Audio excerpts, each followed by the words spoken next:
রাসূলুল্লাহ সাল্লাল্লাহু আলাইহি ওয়াসাল্লাম মান সালাকা তরিকান ইয়ালতামিসু ফীহি ইলমান সাখারাল্লাহু লাহু বিহি তরিকান ইলাল জান্নাহ। আল্লাহর নবী সাল্লাল্লাহু আলাইহি ওয়াসাল্লাম বলেন, কোন শিশু কিশোর যেই বয়সের হও না কেন, বৃদ্ধ হয় না কেন, যে বয়সের হও না কেন, ইলমে দ্বীন শিক্ষা করার জন্য মাত্র নিয়ত করলো, বাসা থেকে আসলো, ফজর নামাজ পড়ার জন্য মসজিদে আসলো, ইমাম সাহেব থেকে সূরা ফাতিহা শিখবে এই জন্য আসলো, ইমাম সাহেবের কাছে জড়াই ধরলো, হুজুর আমাকে সূরা ফাতিহা শিখান, যে বয়সের হও না কেন মাত্র ধীরে ধীরে আলাদা করলো, এখনো শিক্ষা অর্জন করলো না। স্বামী স্ত্রী দুইজন নিয়ত করলো আমার সন্তানকে, শিশু বাচ্চাকে মাদ্রাসায় ভর্তি করাবো, দিলে দিলে এরাদা করলো, এখনো মাদ্রাসার ফর্ম ফিল আপ করলো না, মাদ্রাসায় ভর্তি হলো না। রাসূল করিম সাল্লাল্লাহু আলাইহি ওয়াসাল্লাম বলেন, এই দিলে দিলে নিয়ত করার কারণে আল্লাহর নবী সাল্লাল্লাহু আলাইহি ওয়াসাল্লাম বলেন, আল্লাহ তাআলা তাদের জন্য জান্নাতের রাস্তা সহজ করে দেয়। সুবহানাল্লাহ। যেই বয়সের হও না কেন, তাশাহুদ পড়া শিখা শুরু করলো, সূরা ফাতিহা পড়া শিখা শুরু করলো, আলিফ বা তা সাজিম হা খা ভাবে শিখা শুরু করলো। আল্লাহর নবী সাল্লাল্লাহু আলাইহি ওয়াসাল্লাম বলেন, দিলে দিলে এরা করার কারণে আল্লাহ তাআলা তাদের জন্য জান্নাতের রাস্তা সহজ করে দেয়। এরপর হাঁটি হাঁটি পা পা করেন, যখন সামনে অগ্রসর হয়ে মাদ্রাসার ফর্ম ফিল আপ করলো, মাদ্রাসায় ভর্তি হয়ে গেল। ভর্তি হয়ে যাওয়ার পরে ওস্তাদজি বলো, বাবাজি সামনে আসো, তোমাকে আমি এভাবে সবক দেওয়া শুরু করলো। ওস্তাদজি তার মুখে মুখে বলতেছে, আমার মুখে বলো, আউযু বিল্লাহি মিনাশ শাইতানির রাজিম, বিসমিল্লাহির রহমানির রহিম। ওস্তাদজি বলো, বাবাজি বলো, মুখে মুখে বলো আউযু বিল্লাহ বিসমিল্লাহ। এখন কি পরিমাণ মর্যাদা বেড়ে গেল। অথচ জিএসসি এসএসসি কেজি 1 আর প্লেতে ভর্তি করার পরে এমন কোন সুসংবাদ আল্লাহর নবী সাল্লাল্লাহু আলাইহি ওয়াসাল্লাম দেয় নাই। এই শিশু বাচ্চা যখন ভর্তি হয়ে গেল, ফর্ম ফিল আপ করলো, আল্লাহর নবী সাল্লাল্লাহু আলাইহি ওয়াসাল্লাম বলেন কি পরিমাণ তার ফজিলত হবে। তাফসীরের কিতাবে লেখেন, এই নাবালেগ শিশু যখন উস্তাদজির মুখে আউযু বিল্লাহ বিসমিল্লাহ পড়া শুরু করলো, তাফসীর ইবনে কাসিরের ভিতরে বলেন, নাবালেগ সন্তানের যদি পিতা মাতা অন্ধকার কবরে শায়িত থাকে, আল্লাহ তাআলা নাবালেগ শিশুর মুখে আউযু বিল্লাহ বিসমিল্লাহ উচ্চারণ করার কারণে আল্লাহ তাআলা এভাবে তাদের আযাব মওকুফ করে দেয়। সুবহানাল্লাহ। এরপরে হাঁটি হাঁটি পা পা করেন, উস্তাদজি তাকে সবক দেওয়া শুরু করলো, কোরআনুল কারীমের সবক দেওয়া শুরু করলো। এক পর্যায়ে কোরআনুল কারীমের সবক যখন শুরু করলো, এভাবে এসে মাদ্রাসায় যখন আসতে লাগলো, আমরাও বা যখন মসজিদে আসতে লাগি, ইমাম সাহেব থেকে শেখার জন্য চেষ্টা করি। তাশাহুদ, দুরূদ শরীফ, দোয়াই, কোন দোয়াই মা সূরা, অন্যান্য সূরা ইত্যাদি শেখার জন্য যখন এভাবে চেষ্টা করি, আল্লাহর নবী সাল্লাল্লাহু আলাইহি ওয়াসাল্লাম বলেন, যে পথ অতিক্রম করে সে মাদ্রাসায় আসলো, যে পথ অতিক্রম করলে যে মসজিদে আসলো, যতটুকু পর্যন্ত আসলো, রাসূল করিম সাল্লাল্লাহু আলাইহি ওয়াসাল্লাম বলেন, আল্লাহর রহমতের নূরের ফেরেশতারা তাদের জন্য রহমতের নূরের পাখা বিছায়া দেয়। সুবহানাল্লাহ, সুবহানাল্লাহ। যতটুকু পর্যন্ত আসে, যে রাস্তা দিয়ে আসে, ওই রাস্তা রহমতের ফেরেশতারা নূরের পাখা বিছিয়ে দেয়। সুবহানাল্লাহ বলে। বর্তমান বিশ্বের যত বড় পাওয়ারফুল নেতা যখন বাংলাদেশে বা বিভিন্ন দেশে যায়, তখন তাকে লাল গালিচার সংবর্ধনা দেওয়া হয়। কি বলে, ঠিক না ম্যাডি? এয়ারপোর্টে দুইটা সিস্টেম আছে আমার জানা মতে, একটা হলো ভিআইপি আর একটা হলো সাধারণ। তো ভিআইপি যখন কোনো মেহমান আসে, ভিআইপি মেহমানদের জন্য লাল গালিচার সংবর্ধনা দেওয়া হয়, তাও সরকারি মেহমানাগার পর্যন্ত না, সাময়িক অল্প কিছুক্ষণ পর্যন্ত, অল্প জায়গা তাকে লাল গালিচার সংবর্ধনা দেওয়া হয়, পুরা রাস্তা নয়, মেহমানাগার পর্যন্ত দেয় না। প্রখ্যাত পক্ষান্তরে রাসূল করিম সাল্লাল্লাহু আলাইহি ওয়াসাল্লাম বলেন, আমার উম্মতের যেই বয়সের হও না কেন, বৃদ্ধ হোক আবার বিশুদ্ধ যেই বয়সের হও না কেন, শিশু কিশোর হও না কেন, যদি ইলমে দ্বীন শিক্ষা করার জন্য অগ্রসর হয়, যে পথ অতিক্রম করে যতটুকু পর্যন্ত যায়, ওই রাস্তা পর্যন্ত পুরা রাস্তায় লাল গালিচার রহমতের ফেরেশতা নূরের পাখা বিছিয়ে দেয়। সুবহানাল্লাহ। এরপরে রাসূল করিম সাল্লাল্লাহু আলাইহি ওয়াসাল্লাম বলেন, এই নাবালেগ সন্তান যখন এক পর্যায়ে কোরআনুল কারীমের হাফেজ হয়ে গেল, কোরআনুল কারীমের হাফেজ হয়ে গেল, এখন তার কি পরিমাণ মর্যাদা বেড়ে গেল। আল্লাহু আকবার। আল্লাহর নবী সাল্লাল্লাহু আলাইহি ওয়াসাল্লাম বলেন, কোন ব্যক্তির সিনার ভিতরে যদি আল্লাহর কোরআনুল কারীম সংরক্ষণ থাকে, তার কি পরিমাণ মর্যাদা হবে। সে যদি দুইটা কাজ করতে পারে, আল্লাহর নবী সাল্লাল্লাহু আলাইহি ওয়াসাল্লাম বলেন, মান ক্বারা আল কুরআন ফাস্তাযহারাহু ফাআহাল্লা হালালাহু ওয়া হাররামা হারামাহু আদখালাহুল্লাহুল জান্নাহ ওয়া শাফাআহু ফি আশরাতিন মিন আহলি বাইতিহি কুল্লুহুম কদ ওয়াজাবাত লাহুমুন নার। ওই সন্তান যদি দুইটা কাজ করতে পারে, বলেন কয়টা কাজ? ফাআহাল্লা হালালাহু ওয়া হাররামা হারামাহু, হালালকে হালাল জানিয়ে দুনিয়াতে চলে, হারামকে হারাম জানিয়ে দুনিয়াতে চলে।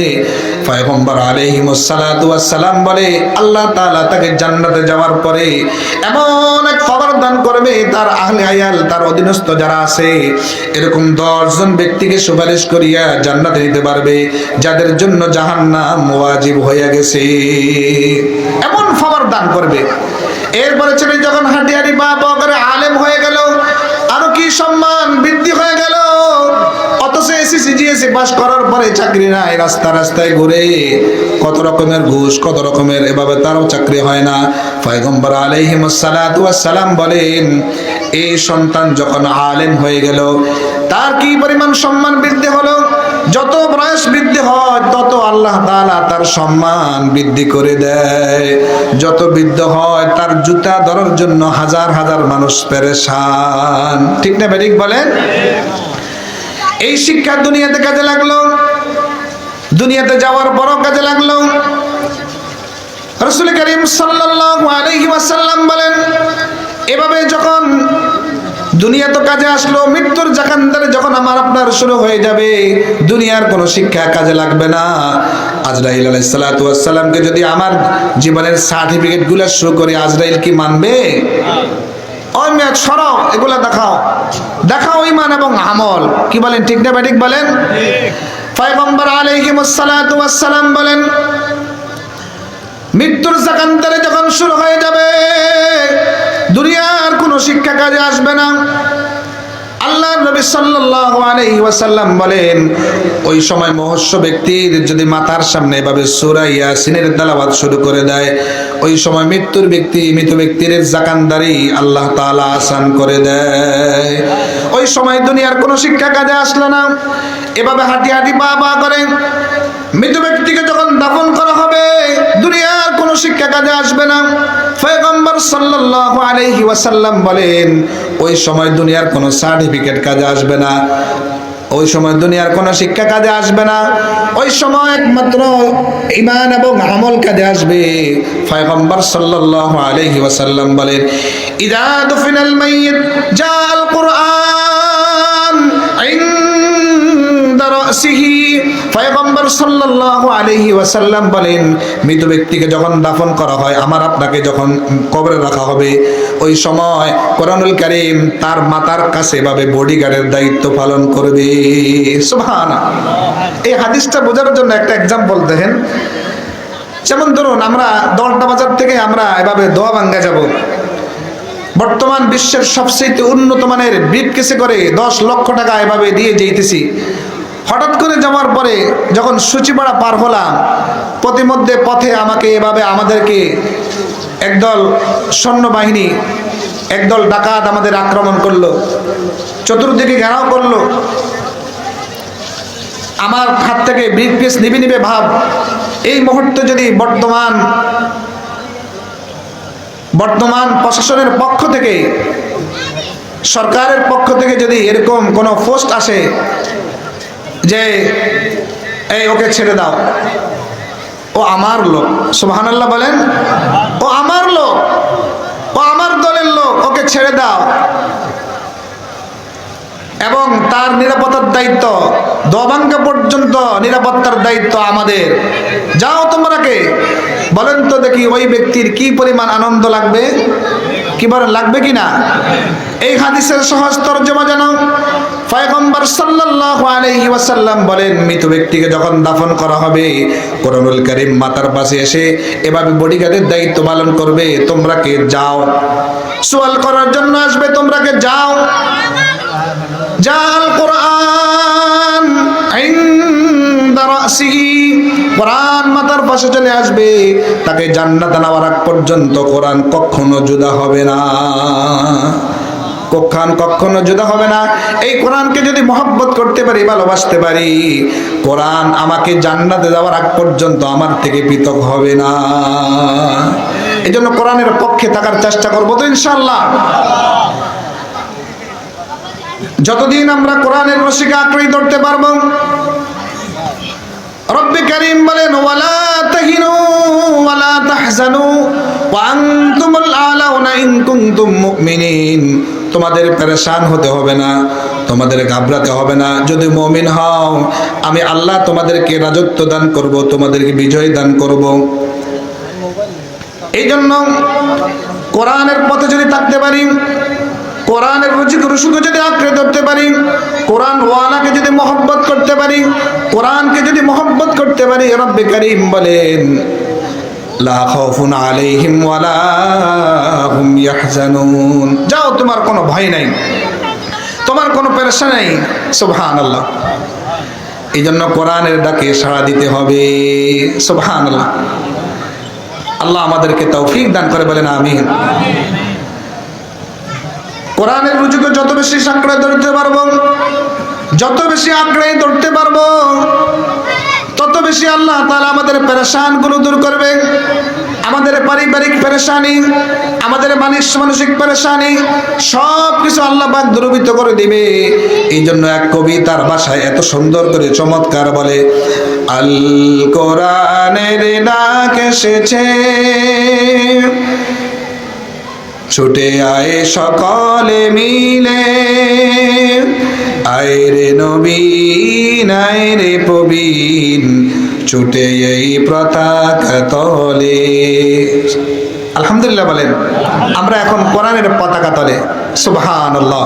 যতক্ষণ পর্যন্ত এখানে বসে থাকবো, আল্লাহর কসম, আমরা কিছু শুনি, কিছু আমল করি বা না করি, যতক্ষণ পর্যন্ত বসে থাকবো, ততক্ষণ পর্যন্ত রহমতের ফেরেশতারা আমাদের চতুর্দিকে বেষ্টন করে আসে। সুবহানাল্লাহ।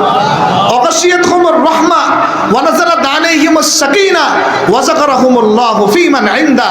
রব্বে কারীম বলেন, রাসূল কারীম সাল্লাল্লাহু আলাইহি ওয়াসাল্লাম বলেন, ওই মসজিদ, সাধারণ মসজিদ আর থাকে না, তাদের চতুর্দিকে রহমতের ফেরেশতারা বেষ্টন করতে করতে এভাবে এক পর্যায়ে হাদিসে আছে, একবার আসমান পর্যন্ত চলে যায় এবং তাদের উপর আল্লাহর পক্ষ থেকে রহমত আর অগাশিয়াতহুমুর রাহমা ওয়া নাযালাত আলাইহিমুস সাকিনা ওয়া যাকারাহুমুল্লাহু ফীমান ইনদা। আল্লাহর পক্ষ থেকে রহমত, বরকত আল্লাহ পাক নাজিল করতেই থাকে। সুবহানাল্লাহ। এই জন্য আইনুদ্দিন আল আজাদ রহমতুল্লাহি আলাইহি এত চমৎকার ভাবে তার ভাষায় তিনি ব্যক্ত করেছেন,